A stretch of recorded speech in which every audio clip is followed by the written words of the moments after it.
Hey guys! Hope everybody's day is blessed and you're enjoying the snow. Yesterday we went out to go look for some toboggans or sleds of any kind, and they're like sold out everywhere. So everybody is obviously outside. Same with when we went skating, it was just so many people. So it's nice to see people going out and doing that. And right now, I believe it was yesterday, our lockdown here where I live, our lockdown ended. So the stores, the roads, everything is pretty crazy.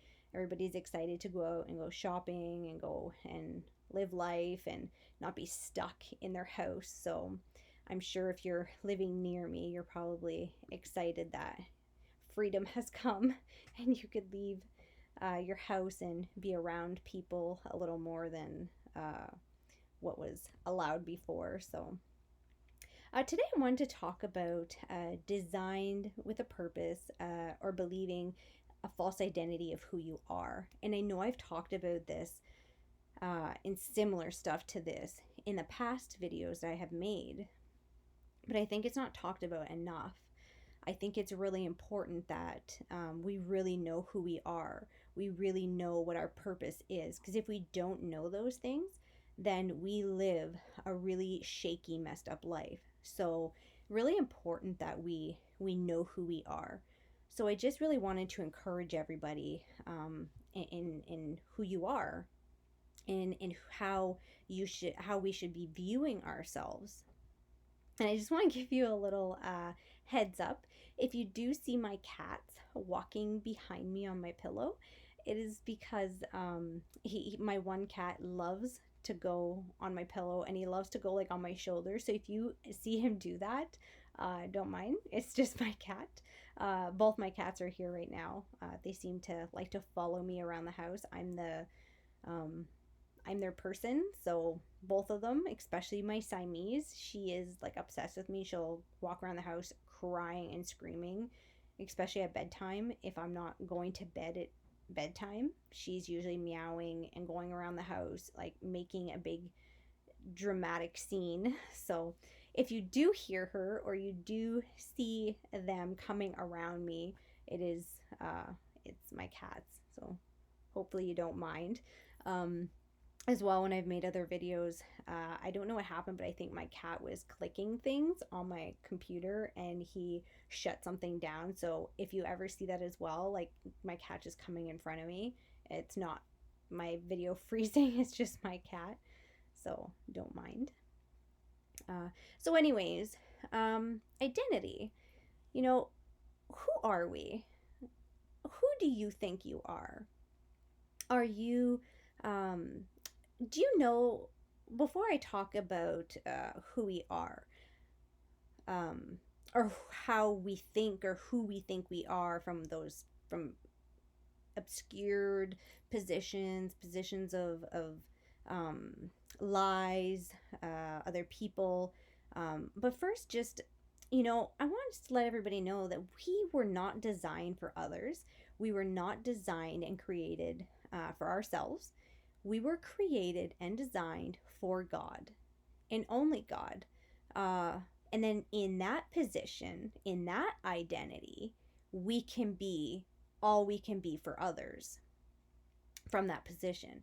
But our first intent and our first design and creation that God intended in us was for his own purpose, was for him, not for ourselves. So just really important that we got to remember that, like I wasn't designed for me. I wasn't created and designed for the world and for all the other people, to please, or I was created for God. And that is freeing. That is freeing all on its own, for me anyway. I'm not sure how others feel about it, but and our identity does not, and I mean does not, come from this world. And our worth does not come from our circumstances. So, regardless of your circumstance in this world, regardless of your career, your jobs, your titles, regardless of all those things, it is not you're not worth those things. They're a part of of who you are, but they don't make you worthy or unworthy. Um, and your identity is not from this world in any way. So we can feel that, we can think it, maybe we've been told that, but it's just not the truth. So really important that we see things from that position. Um, and you know what, and who we are is not dictated by what others say about us, what we grew up hearing. It's it's only based on what God says about his children. It is not about anything else. It is not about anyone else. It is specifically only who God says we are. So we're not, I've hear, some people growing up, I went through a lot of stuff and a lot of abuse, and uh, definitely didn't feel worth anything.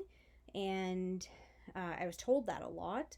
And so you tend to believe it and you tend to take that on as your identity when it's really not. It's not who God says you are, but you start to live out from that. Uh, so who are you? Who do you think you are? Who does others say you are? Is it, are you that little girl or that little boy? And I know you're not little anymore. I know you're not, you're an adult if you're an adult watching this. Um, but when you were younger, growing up, and not everybody's been in these situations. I know people that have come from good, loving homes, good parents, kind. So not everybody has, but everybody's experienced something. There's not anybody in this world that has not experienced something. Maybe it can be, self-image issues, insecurities, and it has nothing to do with maybe your parents or what others said about you. It could be, how you view yourself because the way you see others around you. It could be from other reasons. Maybe you struggle with those self-image issues and you've made choices, anorexia or bulimia, all these um, things you see people doing to try to come into a different identity to try to find themselves. So it could be that situation. But maybe you're a little boy or a little girl that that their parents told them, or their guardians, or whoever it may have been, have told them that they're no good. They would never amount to anything. They could never do anything right. They're stupid. They're not very smart.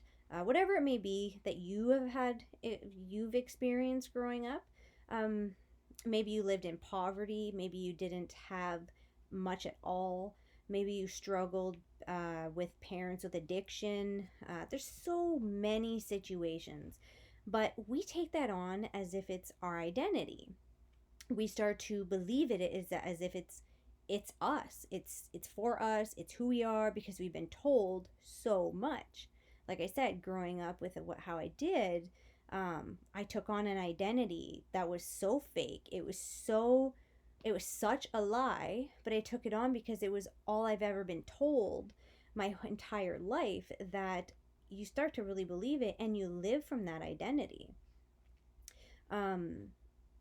So you spend your whole life living from the views and circumstances, believing the lies that you were told, or that were spoken over you, that you spoke to yourself. So if it's self-image issues, or maybe your parents told you you were no good, and then you've heard it enough that anytime you go to do anything in life, all of a sudden you say, I can't do it, I'm no good. I'll never do that, I'm no good. And that was me for most of my life. I didn't try too many things. I did and I didn't. So when it was risky and probably inappropriate, lifestyle, drugs, that kind of stuff, yeah, I probably would have went out and done it, and did it. But I mean, to do things that were more successful in life, For instance, going to college, I never finished school. So going to college was something that I never thought I would do. I was told I would never, so I never thought I would do it. And I lived from that for a very long time. That was an identity that I held on to. So anything that came up, I was just like, I'll never do it. I'll never do it. Um, so many examples. I would love to talk more and explain more about my life, and I really want to with you guys in the future. I would love to. Sorry, my laptop here is falling. I would love to in the future. So I would really like to share that with you guys. I think it would be really important for others to know kind of where I've been, just like it's important for me to know where others have been too. So, and it helps us, it helps us to kind of relate and understand someone from that place. So yeah, I spoke a lot of things over myself, and I actually caused myself to live a life that was like so far from where God really had designed for me to live from, because I continued to live from that false identity. The identity, that I was told, the identity that I held on to for so long. It becomes who you are. Not the real you, but the you that's, I guess, a lie. So, but you don't have to live that way anymore. We don't have to live from that perspective anymore. We can live in freedom today from that identity. We have a helper in Jesus. Jesus is our helper. He promises he would be with us and help us. He would never leave us. He provides for all of our needs, for everything we'll ever need. So why do we suffer so much and struggle so much? And that's part of our identity. To become somebody, we work so hard, we try so hard, and it becomes such a struggle. And if we don't succeed, we're let down and we look bad on ourselves, and then it's almost like, oh, see, I was right. My mom, my dad, whoever it was right. They were right. They, what they said over me, look, I've proved it. It's evidence. It's a sign that it's just that I can't do it. I'm not good for it. So it's just almost can become just a really bad position. So it's not, we really want to trust and put everything into Jesus, because when Jesus takes over, we can live from that identity that he created for us, not the one that we have been so that has been so manipulated from what's happened in this fallen world in our own personal lives. And in Matthew, I'm going to look here. I'm going to read Matthew 6:31-33. It says, "Therefore, do not worry, saying, what shall we eat? Or what shall we drink? Or what shall we wear? For after all these things the Gentiles seek. For your heavenly Father knows that you need all these things. But seek first the kingdom of God and his righteousness, and all these things shall be added to you."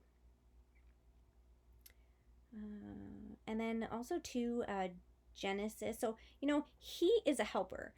Jesus is there to help us and to provide for everything we need. If we put our trust in him, why do we have to focus so much on trying to figure it out and trying to become something, to get what we need? We don't need to do that. We just live freely in him, and he provides for us. Now we have to step out in faith when he calls